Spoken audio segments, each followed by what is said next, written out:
مرحبا بكم في فيديو جديد على قناتنا Arab Army Fort.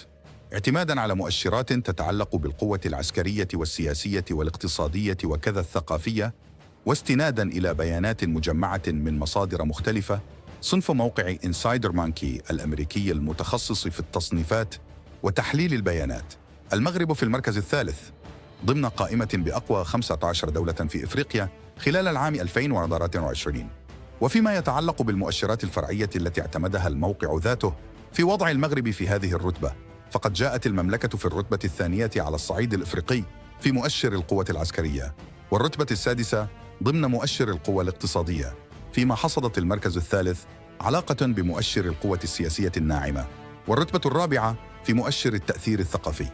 وأوضح إنسايدر مانكي أن المغرب تمكن من التفوق على منافسته الجزائر، إذ إن الناتج المحلي الإجمالي للبلاد بدأ يقترب من 140 مليار دولار أمريكي اعتباراً من سنة 2022، كما أن الجيش المغربي مجهز بأسلحة غربية حديثة، وهو ما يمنحه ميزة على نظيره الجزائري الذي يعتمد روسيا في مقتنياته العسكرية، مضيفاً أن الرباط أقامت علاقات ودية مع العديد من الدول في الآونة الأخيرة على غرار إسرائيل، ما ساعدها في تحسيت قوتها الناعمة على الساحة العالمية.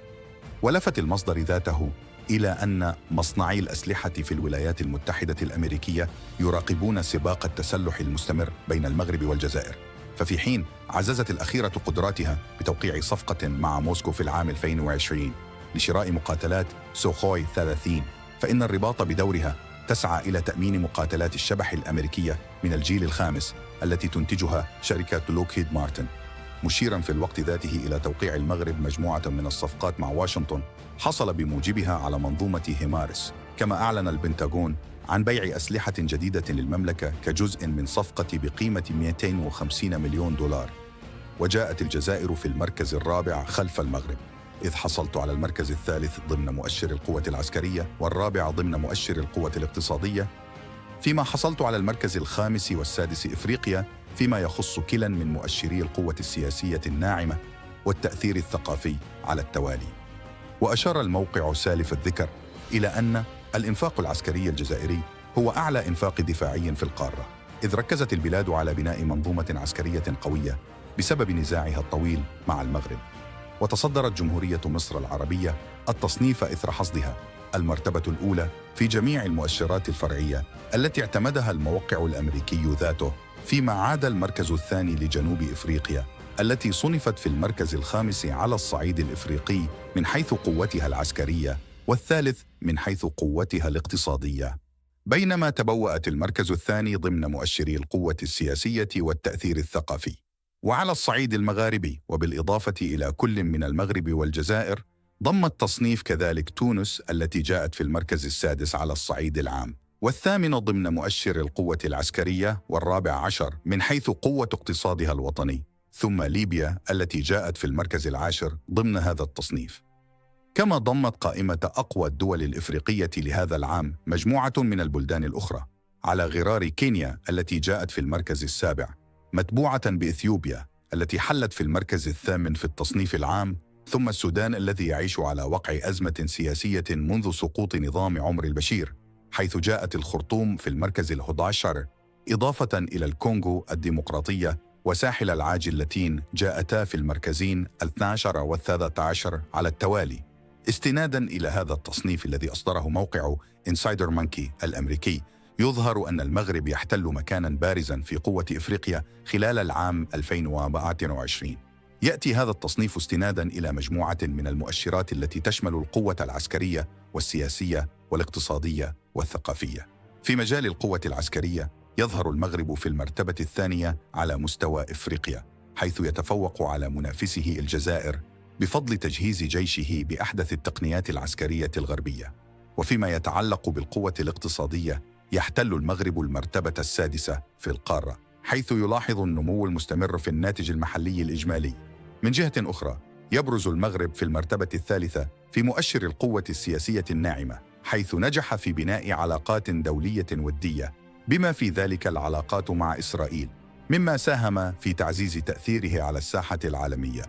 وفي مجال التأثير الثقافي، يحتل المغرب المرتبة الرابعة، ما يعكس تأثيره الكبير في هذا المجال. من الجدير بالذكر أن المغرب يتسابق مع الجزائر في سباق التسلح، حيث يستمر الاهتمام من قبل مصنعي الأسلحة الأمريكيين والروس في هذه المنطقة. الجزائر تحتل المرتبة الرابعة في هذا التصنيف، وتشهد إنفاقاً عسكرياً ضخماً لتعزيز قدراتها الدفاعية نتيجة للتوترات الطويلة مع المغرب. في النهاية، يظهر هذا التصنيف أن المغرب يلعب دوراً مهماً في تعزيز الاستقرار والتأثير في إفريقيا، ويعكس التطورات الإيجابية التي تشهدها البلاد في مختلف المجالات. تبدو هذه المعلومات مثيرة وتشير إلى تقدم المغرب في مختلف الجوانب، سواء كانت عسكرية، اقتصادية، سياسية أو ثقافية.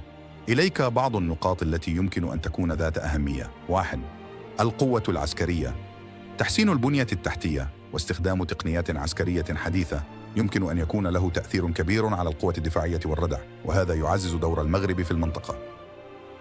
2. القوة الاقتصادية. نمو مستمر في الناتج المحلي الإجمالي يشير إلى استدامة الاقتصاد المغربي، ويمكن أن يكون له تأثير إيجابي على حياة المواطنين وقدرتهم الشرائية. 3. القوة السياسية الناعمة. بناء علاقات دولية قوية يمكن أن يعزز التأثير السياسي للمغرب ويساعد في حل القضايا الإقليمية والدولية. 4. التأثير الثقافي. تصدر المغرب في مجال التأثير الثقافي يشير إلى غنى التراث الثقافي والفني للبلاد، ويمكن أن يلعب دوراً في تعزيز الهوية الوطنية وجذب الاهتمام العالمي. 5. التسلح والتوترات الإقليمية. سباق التسلح مع الجزائر يبرز أهمية المنطقة والتحديات الأمنية. الحفاظ على التوازن والحوار الدبلوماسي قد يكونان ضروريين لتجنب التصعيد.